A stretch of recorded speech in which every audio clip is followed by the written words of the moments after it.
My grandfather told me the hills were haunted, and then he showed me the proof. I wanted to walk home through the hills that night, but my grandfather stopped me. He told me he never walks through them after dark, not since an experience he had as a young man. He was returning from town on foot late at night.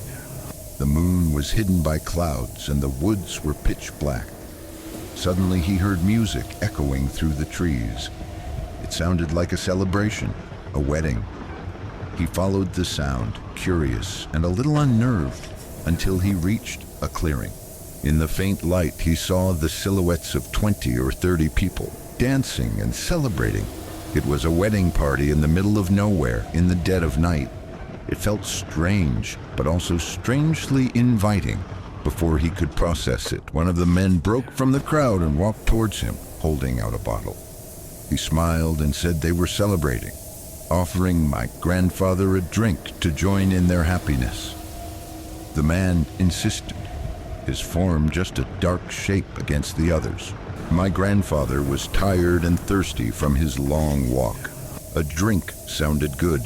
He took the bottle the man offered, but as he raised it to his lips, a lifetime of tradition, a deep-seated habit took over. In my family, we have a custom. Before you take your first drink, you cross yourself. It's a prayer for protection, a way to ward off evil. Without even thinking, my grandfather made the sign of the cross over his chest. The instant his fingers completed the motion, it was like waking from a nightmare. The music stopped.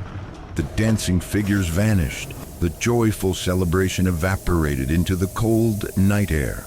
The warmth he had felt was replaced by a chilling wind. And the most terrifying part? He wasn't in the clearing anymore. He wasn't even in the woods. The entire scene, the wedding, the people, it had all been an illusion to lure him somewhere else. He found himself standing on the very edge of a high stone bridge, his toes hanging over the side. Below him were the jagged rocks of a dry riverbed.